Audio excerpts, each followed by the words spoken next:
Kasus dugaan pelecehan seksual yang dilakukan oknum perwira TNI AL terhadap anak tirinya sendiri, yakni terdakwa Letu Laut Raditya Bagus Kusuma Eka Putra, akhirnya telah diputus kasasinya di Mahkamah Agung dengan pidana 5 bulan penjara. Telah berkekuatan hukum tetap atau ingkrah, keluarga korban mendesak terdakwa untuk segera dieksekusi.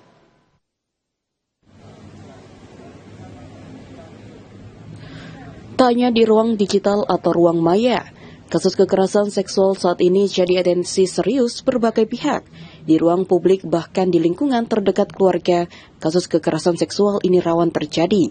Seperti salah satunya yang terjadi di Jawa Timur, dugaan kekerasan seksual yang dialami seorang anak oleh ayah tirinya sendiri telah berproses perkaranya hingga tingkat kasasi. Keluarga korban menuntut keadilan agar pelaku diadili sesuai ketentuan hukum yang ada. Bersama kuasa hukumnya Medi Kristiani, ibu dari korban, datangi Pengadilan Militer Surabaya di Jalan Raya Juanda, Sidoarjo, Jawa Timur. Keluarga korban dugaan pelecehan seksual yang dilakukan oleh oknum TNI AL Raditya ini mendesak agar putusan kasasi segera dieksekusi. Pasalnya, putusan Mahkamah Agung telah berkekuatan hukum tetap. Tanggal 14 kemarin ini sudah, kalau di pengadilan tingkat pertama kemarin, tingkat terdakwa Letu Raditya divonis bebas.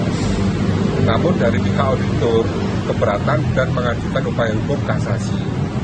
Dan alhamdulillah pada tanggal 19 Februari 2026 telah diputus ya untuk kasasi tersebut dan sudah mempunyai kekuatan hukum tetap untuk melaksanakan eksekusi.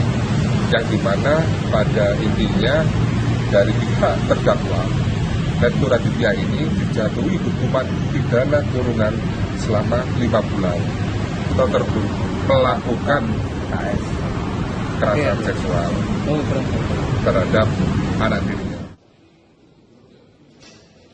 Kuasa hukum korban menyampaikan bahwa sebelumnya terdakwa sempat divonis bebas di tingkat pertama, namun pihak auditor militer mengajukan kasasi hingga akhirnya MA menjatuhkan hukuman pidana penjara selama 5 bulan kepada terdakwa.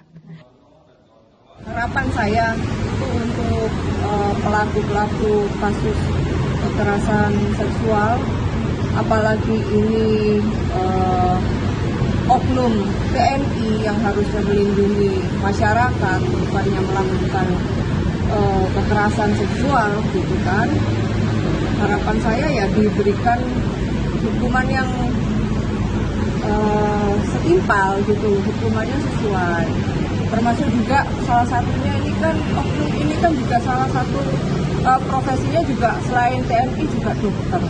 Bayangkan coba pelaku kekerasan seksual itu periksa pasiennya bagaimana, seperti itu kan sangat memungkinkan sekali ya untuk terjadi pelecehan seksual berikutnya kalau tidak dihukum dengan setimpal dan tidak menimbulkan efek jera bagi pelakunya. Pihak keluarga korban berharap aparat penegak hukum segera mengambil tindakan tegas agar putusan pengadilan dapat dijalankan. Selain itu, melalui eksekusi hukuman yang dijatuhkan dapat memberikan efek jera serta menjadi peringatan bagi pelaku kekerasan seksual lainnya. Diketahui sebelumnya dalam kasus ini terdakwa ditengarai melakukan pelecehan seksual pada korban yang merupakan anak tirinya. Kejadian berlangsung pada Juni 2021 silam, di mana terdakwa di kediamannya di Surabaya tak hanya melakukan pelecehan seksual secara fisik, namun juga melakukan pelecehan secara verbal berkali-kali.